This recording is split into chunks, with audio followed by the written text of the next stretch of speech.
እንግዲህ ነው ምንድነው ችግራችሁ እናንተ? አንተና ችግራችን ወይ አግባና ገላግለኝ። ምንድነው ለበለበችኝ እኮ እንዴ? ምንድነው? ቆይ አያት አይደል? ለአንተ እንኳን ክብር የላትን ሴት ነው የምትመኘው። ክብር ማታውቂ ተረጋግተሽ ማሰማቺ ሁሉ ጊዜ ችግሮችን ወደ ራስሽ የምትጎትቺው አንቺ ነሽ። ቆይ ከሷ ጋር እኮ ምንም ነገር የለንም። ለምንድነው ማትታያት? እሷ ተነካች ብለህ ነው የምትቆጣው? ቆይ ለምን ይዛት ከዚህ ቤት አትወጣም? እሷን ከዚህ ቤት ማስወጣት አይደል የምትፈልጊው? ዞር ዞር ብለሽ መረዳት ስለማችን ልንገርሽ፣ አባዬ ዛሬ ሰው ያደርግሽ። አባቴ ነው ምንም አያደርገኝም። እሱ ደግሞ ያለቀ ጉዳይ መሰለኝ። ለዚህ ነው ዞር ዞር ብለሽ ተመልከች ያልኩሽ። እንግዲያውስ የማሰቢያ ጊዜ እንዲኖርሽ ዛሬው ይሄን ቤት ለቀሽ ውጪልኝ። የምትዩን ይዘሽ ውጪልኝ። አቢጌል አንቺን እዚህ ቤት ውስጥ ማየት አልፈልግም። አባዬ መሽቷል እኮ። ቆይ ቤሳት የት ነው የሚሄደው? እማዬ በይ። የምትሰሪው ስራ የሚገባሽ ሰዎች ሲነግሩሽ ነው አይደለም? ይኸውልሽ ማንም ሰው አያድንሽ። አሁን እቤት ይለቀሽ ውጪልኝ። አባዬ መሽቷል እኮ። ቆይ ቤሳት አውሬ ቢበላኝስ? አንክትሻ ቁርጥምጥም ያደርግሽ። ውጪልኝ! ውጪ! ውጪ!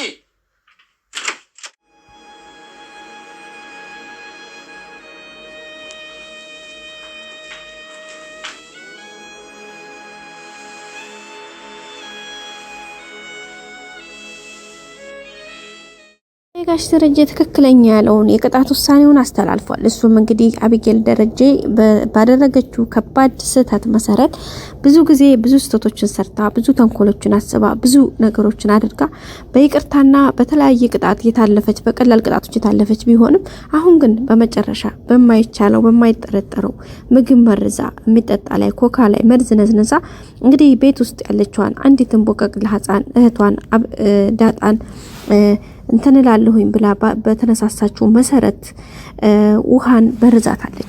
ውሃንም ተመርዛ ወድቃ ሆስፒታል ይዘው ሄደው ልጃቸውን አሳክመው በእግዚአብሔር እርዳታና በፈጣሪ ቸርነት ልጃቸውን ወደ ቤታቸው ይዘው ተመልሰዋል። ልጃቸውን ከመለሱ በኋላ ማን ያደረገው? እንዴት ነው ይሄ ነገር የሆነው? እንዴትስ ሆነ? ለምን ሆነ? ከየት ሆነ? እንዴት ታሰበ ነገር ይሹ የሚለው ነገር በተለያየ ሰዓት በአእምሯቸው ሲመላለስ ነበረ።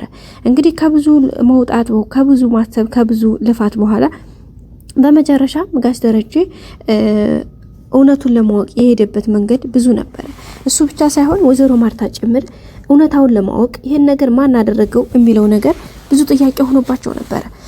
ጥያቄውንም ለመመለስ የራሳቸውን ያሉትን ሲስተማቲክ መንገድ ለመጠቀም ሞክረዋል። ልጆቻቸውን ሲጠይቁ ዳጣ ምንም እንደማታውቅ እንዲሁም ደግሞ አቢጌል ስትጠየቅ ዳጣ ትሆናለች ያደረገችው እንጂ ሌላ ሰው ሊያደርገው አይችልም። ይሄን ነገር ያደረገችው ደግሞ ምናልባትም እኔን ለመመረዝ ነው የሚሆነው እንጂ ውሃን አስባ አይመስለኝም። ምክንያቱም እኔ ጋር በጣም ብዙ ጊዜ ዛቻና የፉከራ እንትን እየደረሰብኝ ነበር በማለት ለእናቷና ለአባቷ ተናግራለች።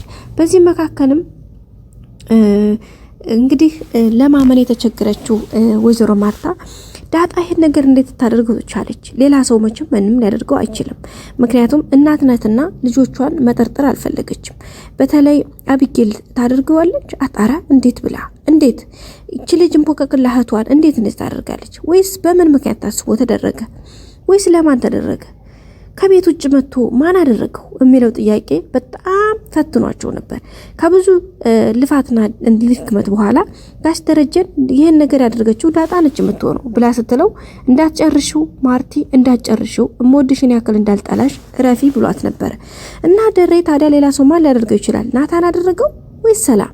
እንዴት ይሄ ነገር ሊሆን ቻለ ታዲያ የሚል ጥያቄ ከወይዘሮ ማርታ መጥቶበት ነበር።